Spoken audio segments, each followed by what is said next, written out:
다니엘서는 총 12장까지 있어요. 근데 크게 두 파트로 나뉘어질 수 있습니다. 전반부와 후반부. 우리가 지난주 6장까지 나눴잖아요. 전반부가 지났어요. 1장부터 6장까지는 바벨론의 제1차 포로로 사로잡혀왔던 다니엘과 세 친구들이 이 식민 치하에서 신앙으로 승리하는 사건들이 기록되어 있어요. 그와 함께 더불어서 바벨론 왕들이 하나님으로부터 계시를 받고 다니엘이 그것을 해석해주는 간접 묵시 사건이 기록되어 있었습니다. 이제 오늘부터 후반부가 시작돼요. 7장부터 12장까지는 후반부인데 진행되는 전개 방식이 완전히 달라요. 그 1장부터 6장까지는 다니엘이 해석해주는 거 있잖아요. 근데 이제 오늘부터는 다니엘이 직접 받은 꿈과 환상의 내용이에요. 그러나 전하고자 하는 메시지는요, 전반부와 후반부는 동일합니다. 1장부터 6장까지가 각 사건을 통하여서 하나님이 무엇을 말씀하셨냐면 하나님이 세상을 통치하신다. 하나님이 다스리신다. 하나님이 구원하시고 심판하신다는 내용이 사건들을 통해 전달되었거든요. 근데 이제 7장부터는요, 마지막까지는 다니엘이 본 묵시를 통하여 그 주제가 동일하게 전달됩니다. 하나님이 다스리신다. 하나님이 통치하신다. 하나님이 구원하신다. 하나님이 심판하신다. 그럼 여러분, 다니엘서와 요한계시록을 이렇게 묵시 문학이라고 하거든요. 근데 묵시는 무엇이고 계시는 무엇이냐? 문자적으로만 보면요, 둘 다 어떤 뜻을 가지고 있냐면 뚜껑을 열다, 베일이 벗겨지다 라는 뜻을 가지고 있어요. 묵시나 계시나 감추어진 것을 드러내야지만 깨닫게 될 수 있는 거예요. 그냥 봐서는 성경을 다니엘서 읽고 요한계시록 읽으면 저는 그냥 봐서는 못 깨달아져요. 그렇지, 성령께서 조명해 주셔야지만 그걸 바로 알 수 있다는 거예요. 그게 묵시와 계시의 특징이거든요. 근데 이 두 단어가 같은 어원에서 나와서 이렇게 똑같이 이렇게 사용되어지기도 합니다. 묵시로 사용되어져야 될 곳에 계시가 사용되어지기도 하고, 계시가 사용되어질 곳에 묵시가 사용되어지기도 해요. 그런데 쓰임새의 면에서는 약간의 차이가 있어요. 계시는 더 포괄적이고 광범위한 의미를 담고 있어요. 하나님의 구원 역사의 전체적인 것을 나타내는 것이 계시라면요, 묵시는 고난받고 박해받는 환경 가운데 주어진 하나님의 메시지예요. 다시 설명드릴게요. 계시는 고난이 있든지 없든지 하나님께서 주시는 메시지고, 묵시는 고난받고 있을 때, 억압받고 있을 때 하나님께서 메시지를 주시는데 이 메시지를 직접적으로 표현할 수 없잖아요. 억압하는 사람들이 지금 살아있기 때문에 표현하면은 위기가 닥치잖아요. 그래서 어떻게 표현하냐? 직접적으로 표현하지 못하고 상징적인 표현을 써서 회화적으로 묘사한 문학적 형태를 묵시 문학이라고 합니다. 그러니까 다니엘서 지금 7장부터 그런 것들이 이제 드러난 묵시 문학의 특징들이 이제 우리가 볼 수 있어요. 묵시는 주로 미래에 도래할 하나님의 나라와 종말 시대에 초점을 맞추고 있어요. 여러분들이 오늘부터는 다니엘서 지난주까지 인물이 등장하고 막 사건들이 쭉 있었잖아요. 근데 오늘부터는 이게 지금 그림책을 보는 거야. 무슨 일이야? 이거 전혀 생각해 본 적이 없었던 앞일에 일어나야 될 일들에 대해서 여러분이 듣게 될 거예요. 또 어떤 부분은 고민도 될 거예요. 그래서 여러분 잘 들으셔야 됩니다. 기도하면서 잘 들으셔야 돼요. 그러나 굉장히 또 유익한 내용이고 그리스도인이라면 반드시 알아야 되는 내용이에요. 자, 7장이 어떤 내용의 묵시가 기록되어 있는지 우리 함께 들어가 보도록 하겠습니다. 1절을 보니까요, 바벨론 벨사살 왕 원년에 다니엘이 침상에서 꿈을 꾸며 머릿속으로 환상을 받아요. 그리고 그 환상의 내용을 기록하였습니다. 벨사살 왕 원년이라고 나오는데 여러분, 벨사살 왕이 어떤 왕이었는지 기억나시죠? 바벨론 마지막 왕이 나보니두스거든요. 이 나보니두스의 아들로 아버지와 함께 섭정 정치를 했던 왕이에요. 우리는 벨사살 왕이 그 마지막 날 밤이 어떠했는지 잘 알고 있어요. 벨사살 왕이 어떻게 합니까? 귀족들 부르잖아요. 불러서 잔치를 합니다. 근데 그냥 잔치만 한 게 아니라 신들의 보물창고에 있었던 예루살렘 성전에서 가지고 온 성전의 기물들 가지고 오라고 하죠. 그래서 술을 따라 마시며 하나님이 모독하는 행위를 했어요. 그리고 메네 되게 오바르시라는 그 손가락이 나타나서 글씨를 쓰는 그 장면을 보았고, 그날 밤 벨사살 왕은 죽임을 당하였습니다. 이 벨사살 왕이 되는 첫 번째 해에 다니엘에게 환상이 임한 거예요. 여러분, 정권이 바뀔 때는 누가 되든지 약간 어수선한 면이 있어요. 근데 더욱이 하나님을 만홀히 여기는 벨사살이라는 사람이 왕이 된 거예요. 그로 인해서 포로로 잡혀온 하나님의 백성들에게는 이 일이 불안한 일일 수밖에 없어요. 더 마음에 비관적인 미래에 대한 소망이 없고, 벨사살이 왕이 된 것을 보고 꿈을 꿀 수가 없는 거예요. 희망을 가질 수가 없는 거예요. 낙담하고 있어요. 그런 처지가 되어 보였습니다. 당시 다니엘은 느부갓네살이 죽고 관직에서 물러나서 조용히 한적한 곳에서 지내고 있었어요. 여느 때처럼 다니엘이 하루에 3번씩 기도와 감사를 심으며 지내고 있었을 것입니다. 그러던 어느 날 밤에 다니엘이 환상을 봅니다. 우리 교회에 이렇게 말씀을 이렇게 들으면서 그림을 그리면서 들으시는 분이 계세요. 여러분, 말 안 해도 누군지 다 아실 것입니다. 오늘은 특별히 이렇게 말씀을 듣고 저도 궁금해요. 그분이 어떤 그림을 그리실지를. 다니엘이 본 환상은 이런 환상이에요. 하늘로부터 사방에서 바람이 불어요. 어디 한 곳에서 동쪽에서 바람이 분다 이렇게 말할 수 없을 정도로요. 사방에서 지금 바람이 한 곳으로 불어요. 어디로 부냐? 바다로 이렇게 막 몰려오는 거예요. 바다로 바람이 막 꽉 몰려오니까 어떤 일이 벌어지냐면요.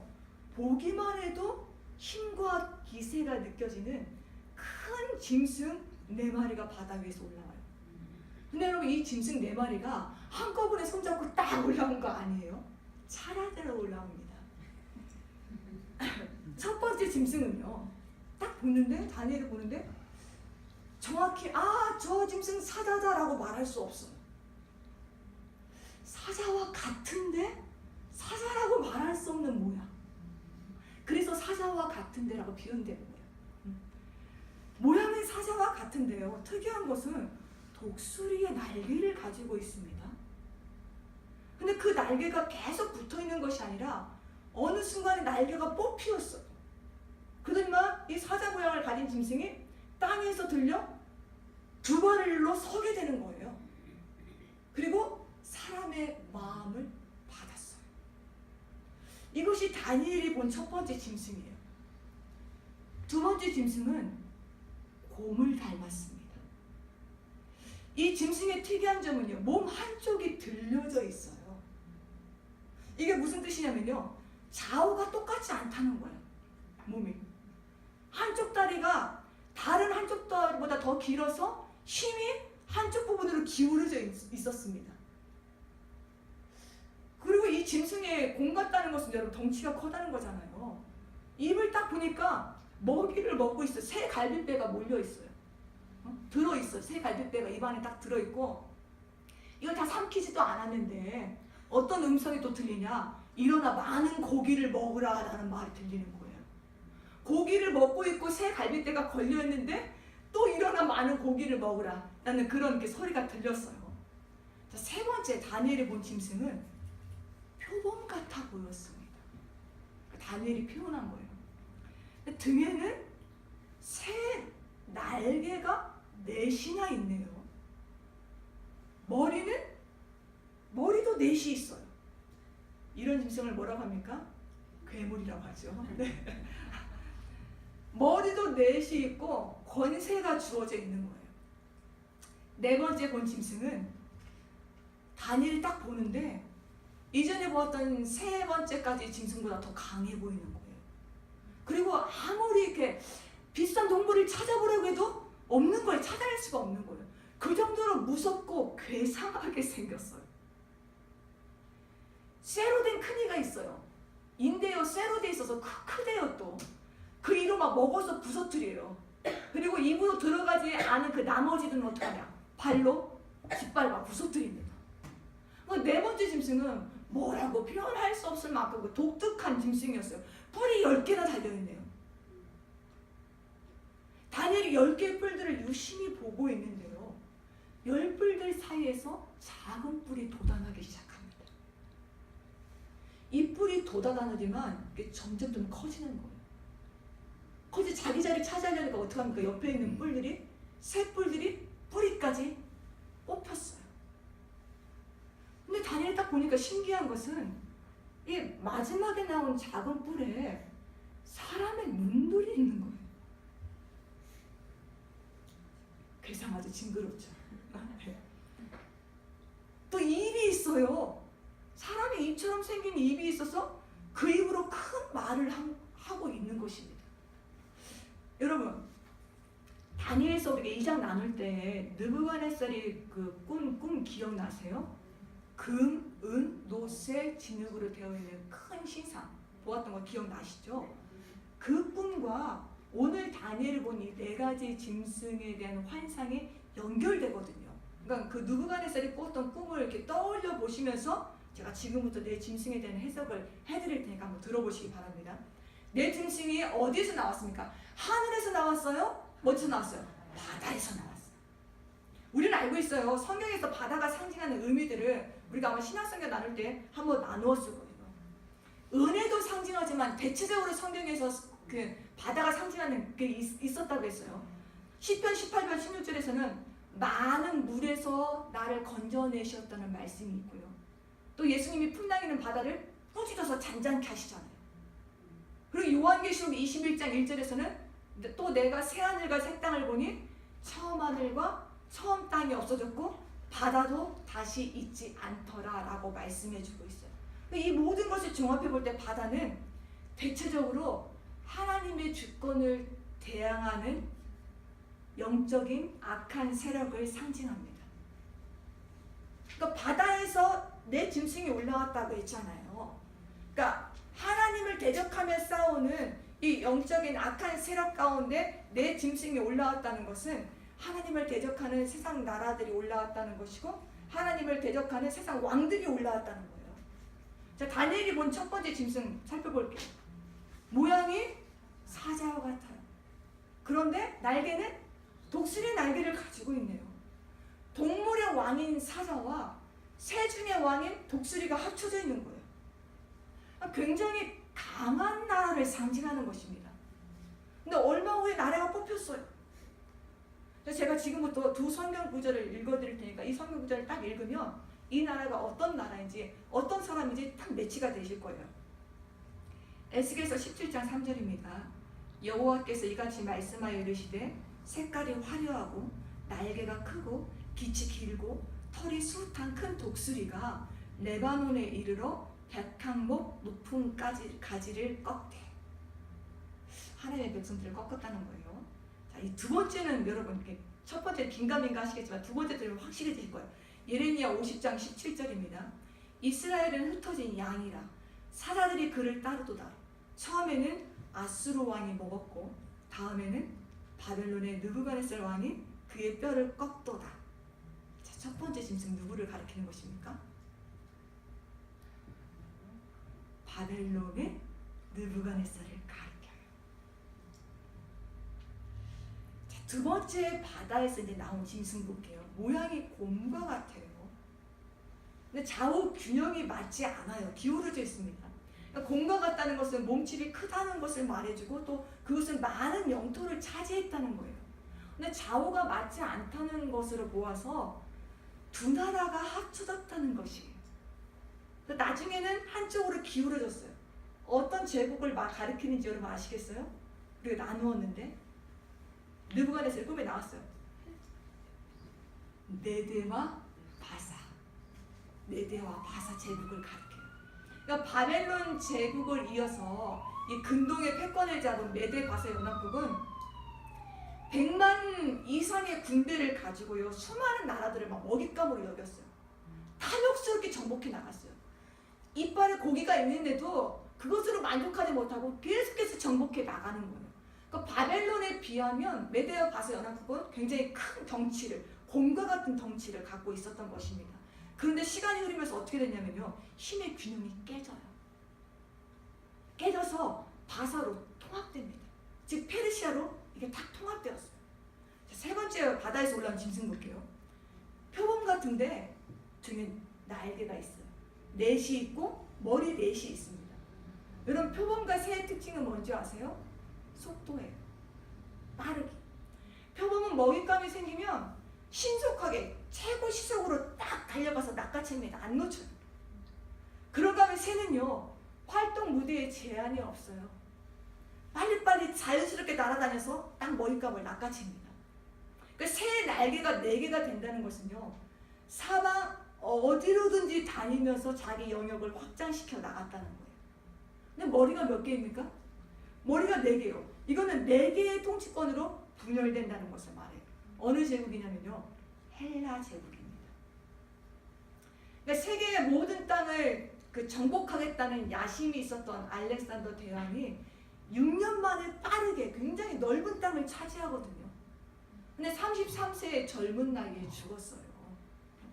그리고 알렉산더의 수하에 있었던 4명의 부하들이 이 헬라 제국을 쪼개어서 나뉘어 가졌습니다. 그 다음 4번째 짐승 볼게요. 4번째 짐승은 믿음의 사람인 다니엘을 봤는데도 무서운 모양이었어요. 섬뜩한 모양이었습니다. 쇠로 된 이가 있어서 막 먹고 부스러뜨리네요. 나머지는 어떻게 합니까? 또 발로 밟아요. 거기에 또 열뿔이 있어요. 이것은 학대와 박해를 많이 한 제국이라는 거예요. 먹기도 하고 막 밟고 무너뜨리기도 하고. 어느 제국일까요? 네, 로마예요. 역사상 가장 강력했던 로마입니다. 근데 여기서 열뿔에 대한 다양한 의견이 있어요. 기독교를 극심하게 박해했던 로마 황제들이 있잖아요. 네로, 도미티안을 포함해서 10명의 황자들이 가리키는 것일 것이다. 열뿔은 그렇게 말하는 견해도 있고요. 또 한 견해는 아니다. 로마 제국의 정신을 이어받은 그 마지막 때에 나타날 10개의 나라들이다. 그래서 기독교인들을 핍박하고 하나님 나라를 대적하는 그런 10개의 나라들이 마지막에 일어나게 될 것이다 라고 말하는 신학자들도 있어요. 그런가 하면 또 한 견해는 아니다. 열은 완전수이다. 그러니까 로마 제국 이후 멸망부터 그리스도의 재림까지 나타나게 될 모든 세상 왕국을 가리킨다 라고 말하는 견해도 있습니다. 그럼 열뿔에 있어 여러분 뭐가 또 나타난다고 했죠? 작은 뿔이 나타나는데 처음엔 작은 뿔로 시작하잖아요. 이 작은 뿔은 무엇을 가르치냐? 이것에 대해서는요 대부분 학자들이 의견을 일치합니다. 세상의 마지막 때에 나타나게 될 적그리스도이다. 작은 뿔의 모습이 그럼 어떠했는지 다시 한번 살펴볼게요. 첫째, 이 작은 뿔은요 점점 자라더니 다른 뿔들을 뿌리째 뽑아버릴 만큼 힘이 강했어요. 세력이 강화했어요. 둘째는 이 작은 뿔에 눈이 있잖아요. 눈 같은 눈들이 있어요. 이것은 뭐냐면 여러 가지를 볼 수 있는 영악한 지력이 있었다는 거예요. 우리가 못 보는 거, 사방을 볼 수 있고 속까지 꿰뚫어 볼 수 있는 그런 지력을 갖고 있었다는 것입니다. 세 번째는요, 큰 말하는 입이 있어요. 이건 여러분 말을 크게 했다는 거 아니에요. 적그리스도가 말을 막 크게 하면 그렇게 말하는 것이 아니라 25절에 나와요. 25절을 보면 하나님을 대적하는 말을 했다는 것입니다. 25절이 좀 더 자세하게 설명이 되어 있어요. 마지막에 나타날 이 뿔이 하는 일을 보니까요. 반기독교적인 사고를 가지고 정치, 교육, 문화, 이 종교에서 때와 법을 고치면서 성도들을 괴롭히는 역할을 합니다. 성도들을 핍박해요. 그런데 영원하게 핍박하지는 못하고요. 하나님이 기한을 딱 정해놓으셨어요. 한때, 두때, 반대로 정해놓으셨습니다. 그럼 한때, 두때, 반때가 그럼 뭘 말하는 것이냐? 한때는 여러분 1년이에요. 두때는 2년입니다. 그럼 반때는요? 6개월. 네.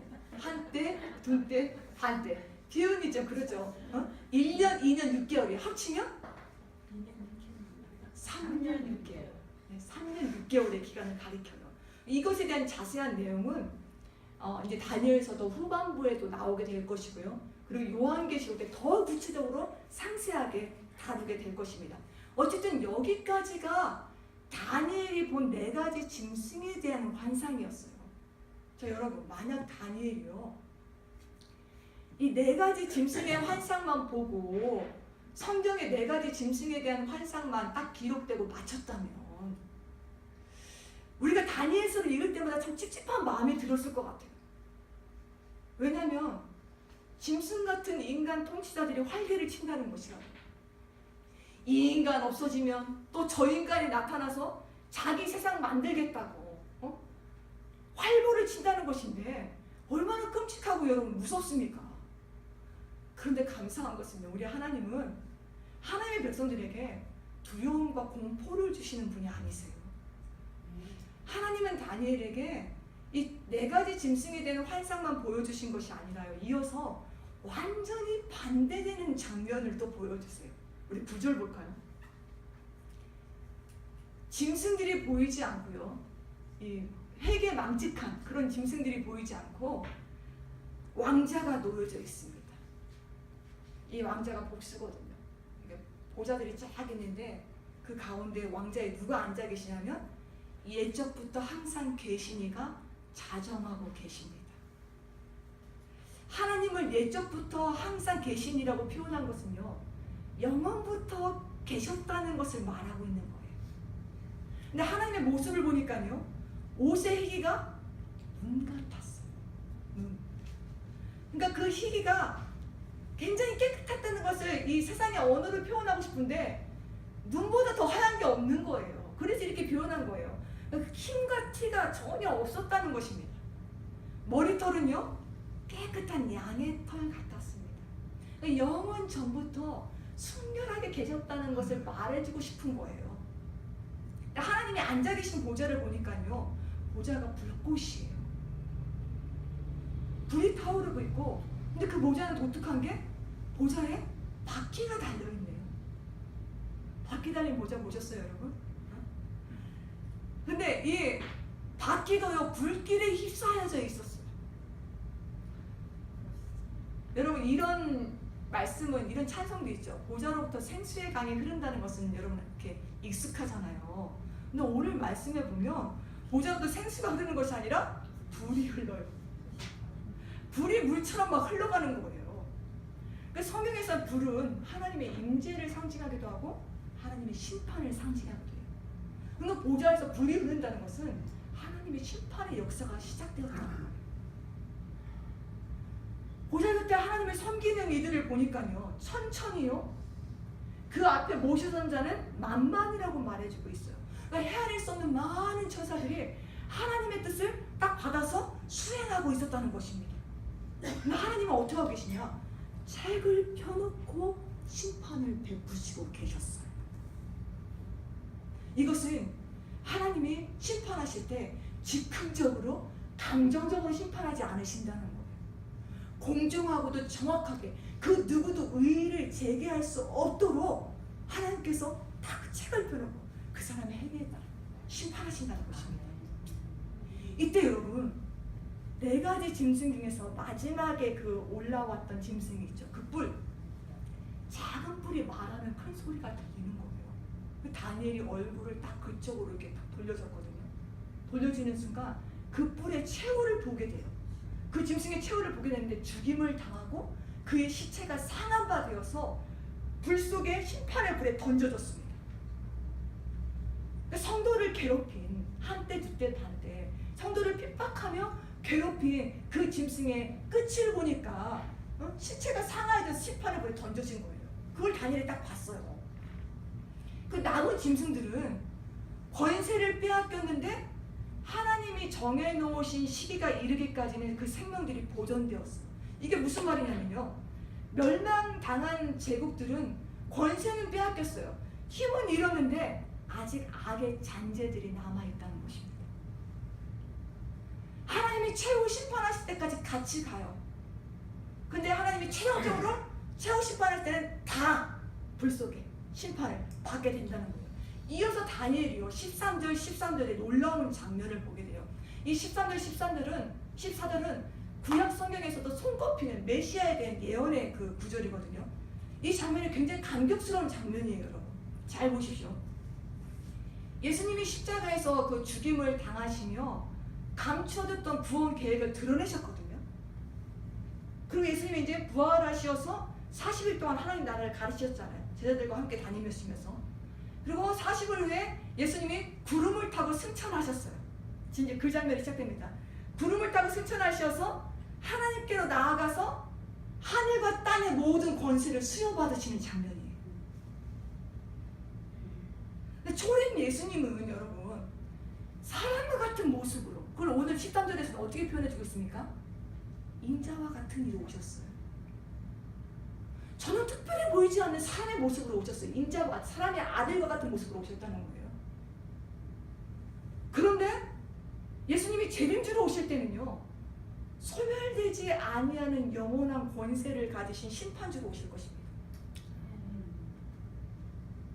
하나님께 수여받은 멸망하지 아니하는 영원한 나라의 왕 중의 왕의 모습으로 오실 거예요. 처음에 이 땅에 오실 때는 하나님의 구원까지 계획을 가지고 오실 때는 인자와 같은 이로 오셨거든요. 사람의 아들의 모습. 근데 재림주는 완전히 다르다는 거예요. 근데 저는 솔직히 주님이 언제 오실지 잘 모릅니다. 여러분 제게 주님이 언제 오실 것 같냐고 물어보지 마세요. 저 이단되기 싫습니다. 몇 년, 몇 날, 며칠에 오실 것 같냐? 저 말해줄 수 없어요. 모르기 때문에. 그리고 저는요 또 적그리스도가 어떻게 나타날지 몰라요. 오늘은 이게 상징적으로 작은 뿔이 자라나는 것으로 묘사되지만 저는 적그리스도가 이런 추측을 해본 적이 있어요. 개인일 수도 있고 나라일 수도 있고 어떤 단체일 수도 있다. 이런 추측은 해본 적이 있어도 제가 장담할 수는 없어. 이런 것도 저에게 물어보지 마십시오. 한때 저는요 눈만 뜨면 적그리스도가 누가 될지 자료를 막 찾아서 막 공부한 적이 있거든요. 근데 의견이 너무너무 다양한 거야. 머리가 아파온 거야. 막 복잡해지고 찾을 수가 없는, 이 사람 의견을 읽어보면 이 사람이 맞는 것 같고 이 사람 읽어보면 이 사람이 맞는 것 같고 너무 복잡해졌어요. 그때 제 안에 이런 생각이 올라왔어요. 제가 한 생각인지 성령께서 주신 감동인지 모르겠어요. 이런 마음이 들더라고요. 적그리스도가 누구인지 알려고 하는 것만큼 그리스도가 누구인지 제대로 알아라. 이런 생각이 딱 들더라고요. 적그리스도가 누구인지 관심을 갖는 것만큼 그리스도가 누구인지 제대로 알고 제대로 믿고 제대로 가르치고 제대로 그 줄을 따르라는 거예요. 저는 여러분들이 오늘 13절에 나오는 인자와 같은 이로 이 땅에 오신 예수님에 대해서 깊이 묵상할 수 있기를 도전해드리고 싶어요. 예수님은요 하나님과 동등된 분이셨거든요. 그런데 자기를 비워서 종의 형체를 가지시고 사람의 모양으로 인자와 같은 이로 자기를 낮추시고 하나님께 죽기까지 복종하시면서 십자가를 지셨어요.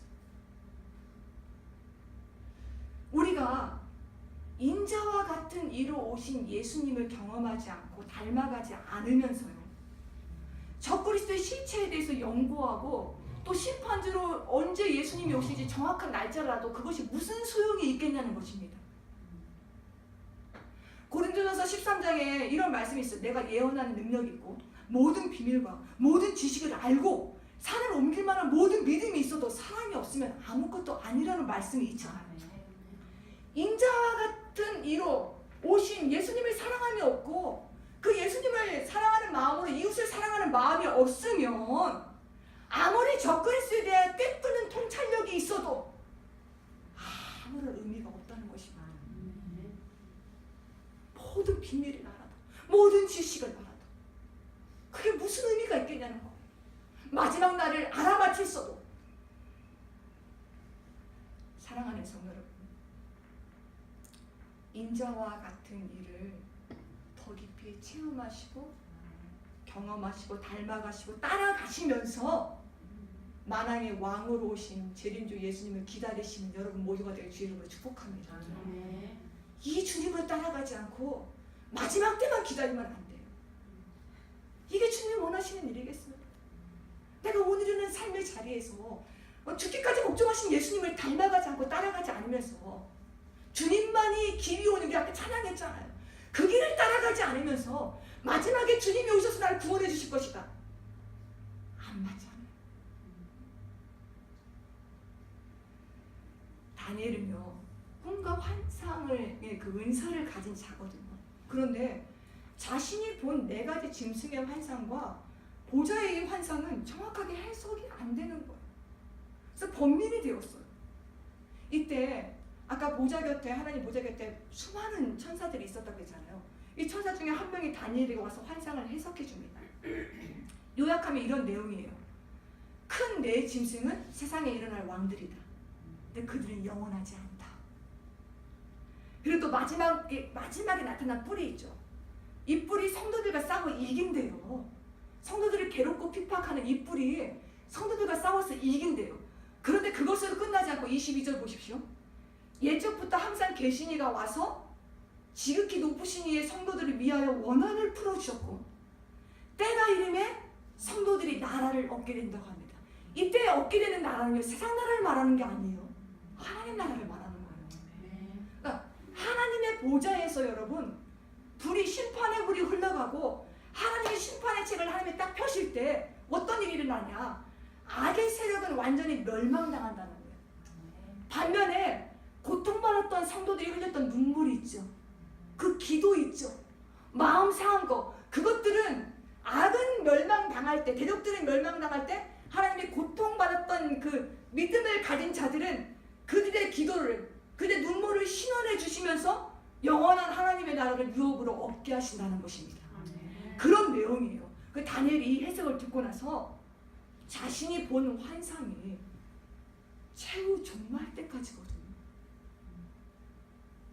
다니엘이 당혹스럽기도 하고 얼굴빛이 쫙 변해요. 묵시의 의미와 깊이가 너무 심오한 거예요. 다니엘이요, 이 묵시를 깊이 간직하였다 라는 말씀으로 다니엘서 7장이 끝이 나고 있습니다.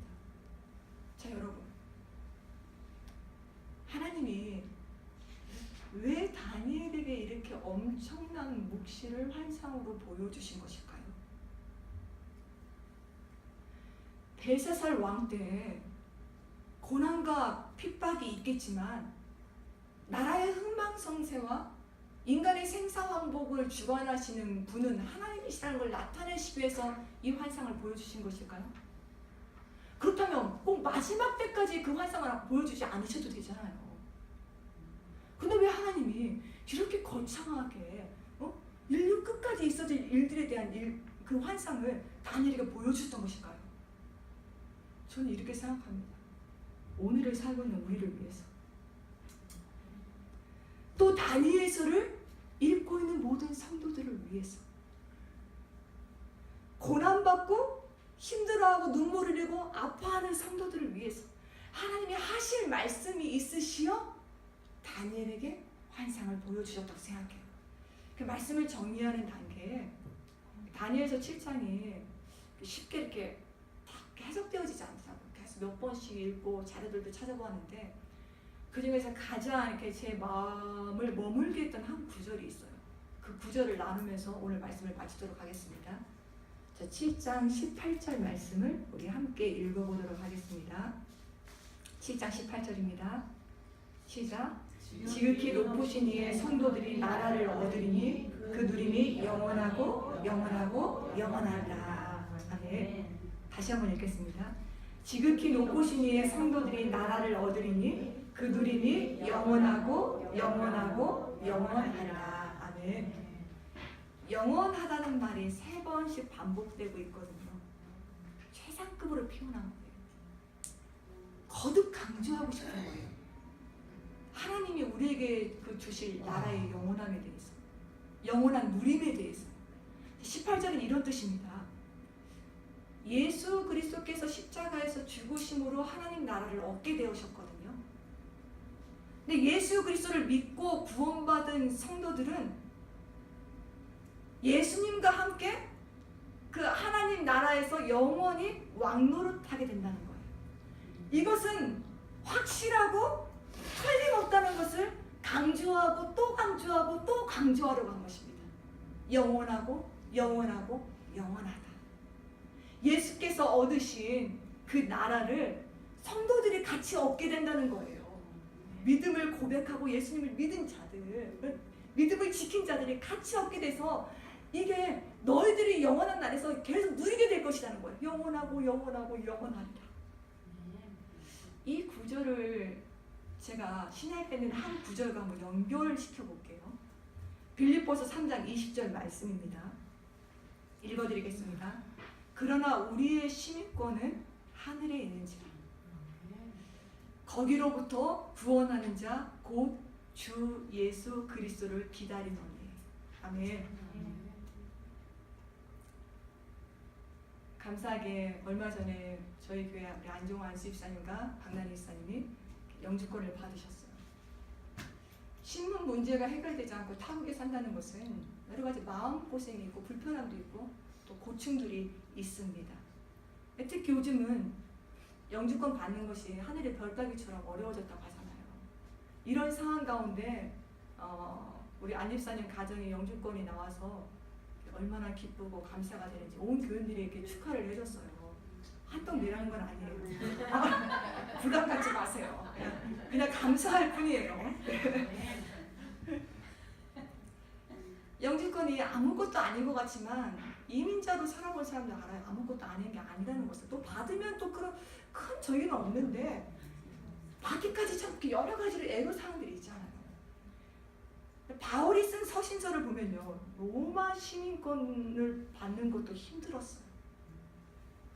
빌립보에 사는 사람들은 빌립보가 로마 식민지였어요. 그래서 대다수가 로마 시민권을 소유하고 있었습니다.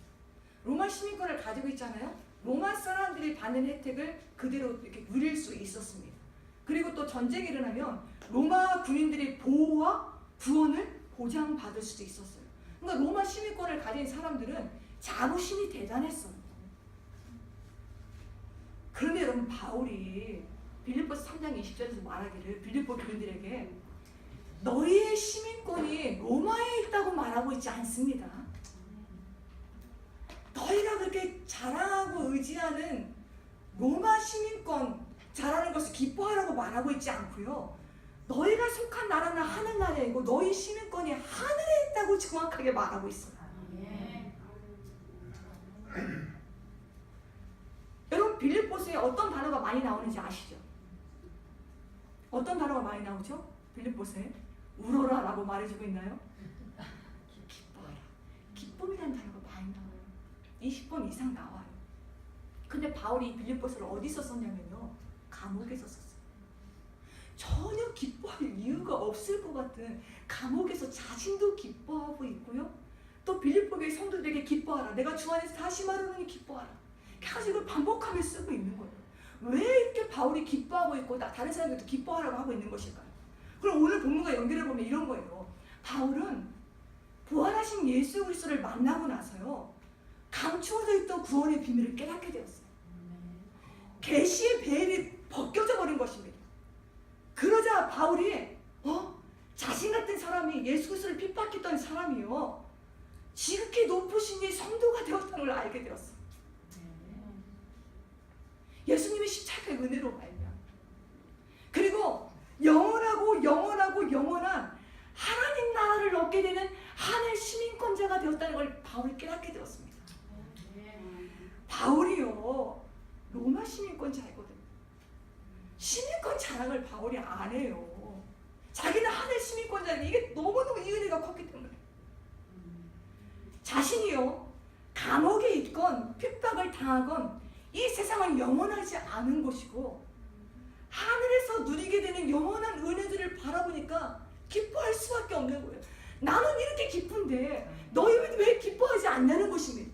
내가 다시 말하노니 기뻐하라. 예수님이 나에게만 하늘 심고 주신 거 아니다. 너희에게도 주셨다는 거 알라는 거예요.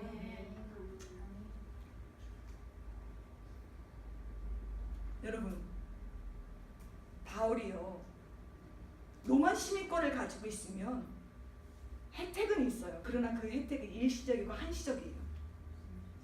하나님 나라의 유업을 있는 하늘 시민권은요, 어떻게 말해주고 있습니까? 그 누림이 영원하고 영원하고 영원하리라. 비교가 돼요? 로마 시민권과 하늘 시민권이 비교가 되냐고요. 바울은 비교하고 싶지도 않다는 거예요. 완전히 차별화시키고 있어요. 만약 여러분 오늘 보면 18절 말씀이요. 18절 말씀 다시 볼게요. 저 18절 말씀을 보면서 이런 한번 엉뚱한 상상을 해보았습니다. 18절이 이렇게 기록되었으면 어떻겠을까? 제가 상상 한번 읽어드릴게요. 지극히 높으신 이의 성도들은 내 짐승들로부터 겪게 되는 괴로움과 섭섭산중의 시련의 누림이 영원하고 영원하고 영원하리라. 끔찍하죠. 고통이, 슬픔이, 핍박이 영원하고 영원하고 영원하다면 얼마나 무섭습니까? 근데 하나님이요, 오늘 우리 모두에게 이렇게 말씀해 주시는 것은요, 이 땅에서 고충과 시련들은, 아픔들은 영원하지 않다는 거예요. 때가 되면 하나님이 신원해 주시고 풀어주시고 영원한 나라를 얻게 해주신다고 약속하고 계십니다. 세상 나라는요, 수시로 변해요. 예측 불가능합니다. 여러분들 가운데 내 인생이 어떻게 될 것이다 정확히 예측하실 수 있는 분은 없잖아요. 그러나 하나님은요, 변함이 없으세요. 한결같은 분이세요. 어제도 오늘도 내일도. 그리고 반드시 약속을 지키시는 분이라는 걸 믿으시기 바랍니다. 사랑하는 성도 여러분, 우리는 영원한 하나님 나라에 속한 자들입니다. 이것을 믿으신다면 하늘 시민권을 받은 자답게 살아가시기 바랍니다. 적그리스도를 두려워하고 한때 반때 두때가 언제일지 불안하며 막 당혹스럽게 두려움 속에 생활하지 마시고요, 영원히 누리게 될 하나님 나라의 소망들을 더욱더 굳건히 하며 살아가시기 바랍니다. 우리가 인류의 마지막 때에 한때 두때 반때의 시간을 만나건 혹은 지금 개별적으로 어려움에 한때 두때 반때의 시간을 보내고 있건 우리는 이것으로 끝나지 않습니다. 반드시 하나님께서 우리를 신원해 주시며 눈물을 닦아주시고 영원하고 영원하고 영원한 누림이 되는 하나님의 나라를 약속해 주셨어요. 그럼 우리 어떻게 되냐? 인자와 같은 이로 오신 주님의 길을 따라가시면서 다시 오실 주님을 기다리면 됩니다. 바라옵기는 영원하고 영원하고 영원한 하나님의 나라를 누리게 된다는 약속의 말씀을 붙잡고요, 오늘이라는 여러분에게 주어진 시간에 하늘 시민권을 가진 자답게 믿음으로 기쁨으로 살아가시는 여러분 모두가 되길 주의 이름으로 축복합니다. 아멘.